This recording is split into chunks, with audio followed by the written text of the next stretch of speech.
बच्चों, आज मैं मुंशी प्रेमचंद की प्रसिद्ध कहानियाँ संक्षेप में बताऊंगा। मुंशी प्रेमचंद हिंदी और उर्दू साहित्य के महान लेखक थे। उनकी कहानियाँ समाज की सच्चाइयाँ, गरीबी, शोषण, न्याय और मानवीय संवेदनाओं को दर्शाती है। उनकी कहानी रचनाएं आम जीवन के संघर्षों और मूल्यों का उजागर करती हैं। इसकी कहानी को बड़े बच्चे या बड़े लोग भी बहुत लोगों ने पढ़ा होगा, सुना भी होगा। इसमें एक कहानी है, ईदगाह, सच्चा प्रेम और त्याग। छोटा हामिद अपनी दादी अम्मी के साथ रहता था। ईद के मेले में सभी बच्चे खिलौने या मिठाइयाँ खरीदते हैं, लेकिन गरीब हामिद के पास सिर्फ 3 पैसे होते हैं। वह उन पैसों से मिठाइयाँ या खिलौने न खरीद कर लेकर अपनी दादी के लिए चिमटा खरीदता है, ताकि वह रोटियां बनाए तो उनके हाथ ना जले। जब बच्चों को देखा कि हामिद जो है वो चिमटा लेके आ रहा है, तो उसका मजाक उड़ाते हैं। मगर तो उसकी दादी ने जब देखा चिमटा, तो दादी की आंखों में आंसू आ गए। लेकिन ये आंसू खुशी और गर्व के हैं कि देखो हामिद जो है वो जो है बच्चा कितना ख्याल रखता है। उसने अपनी चीज़ की मिठाइयाँ और कुछ चीज़ नहीं लाए और दादी का उसने ख्याल करके चिमटा लिया है। इस कहानी से बेटा शिक्षा ये मिलती है कि सच्चा प्रेम, त्याग और देखभाल में होता है, जो ना सिर्फ दिखावे में। बेटा अगली कहानी जो है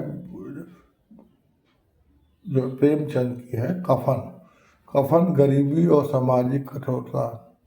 घीसू और माधव गरीब और आलसी बाप बेटे थे।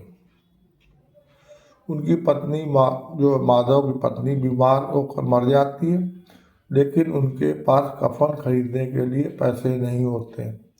गांव के लोग मदद के लिए पैसे देते हैं, लेकिन दोनों कफन ना खरीद कर उन पैसों से शराब और भोजन कर लेते हैं। जो कहानी गरीबी और भूख और नैतिक पतन का चित्रण करती है। तो इससे जो शिक्षा बेटा क्या मिलती है कि भूख और गरीबी इंसान को नैतिकता से दूर कर सकती है। अगली कहानी बेटा नमक का दरोगा, ईमानदारी की जीत। मुंशी बंशीधर को नमक विभाग में दरोगा की नौकरी मिलती है। उस समय अवैध नमक व्यापार बहुत होता था। एक दिन वह एक अमीर व्यापारी सुखराम को गैर कानूनी नमक ले आते हुए पकड़ लेते हैं।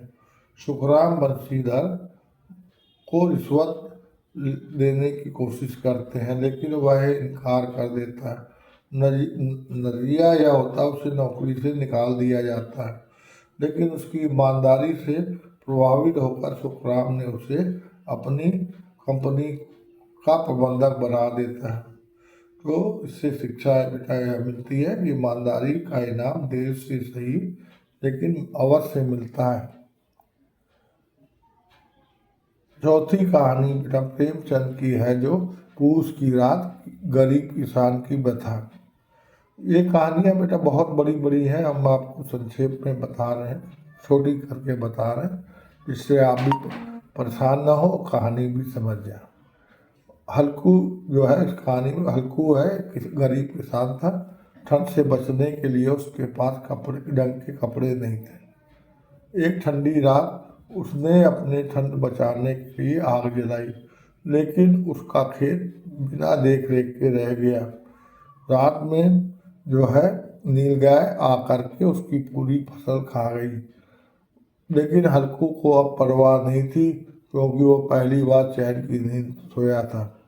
तो इससे शिक्षा ये गरीबी इंसान को मजबूर कर देती है कि वह छोटी छोटी खुशियों में संतोष कर ले। तो इन कहानियों, छोटी छोटी कहानियाँ महान लेखक मुंशी प्रेमचंद की कहानियाँ हैं। ये उन्होंने उस समय के हिसाब से लिखी हैं। बच्चों, ये आपको बताया गया। ये बहुत बड़े महान लेखक थे और जो है हिंदी के, इनकी कहानियाँ जो है बड़े क्लासेस में भी पढ़ाई जाती हैं। तो बेटा हमने बता दिया। और आप मुंशी प्रेमचंद के विषय में भी, जो महान हिंदी लेखक थे, तो इसके विषय में बताया। और बेटा ये कहानी आपको अच्छी लगी होगी, तो आप इसको मम्मी पापा से कहें, दादी दादा से, या और दूसरे बच्चों को भेजें, जिससे कि और बच्चे भी इसको सीख सकें और सुन सकें। धन्यवाद, नमस्कार, जय श्री राम, राधे राधे।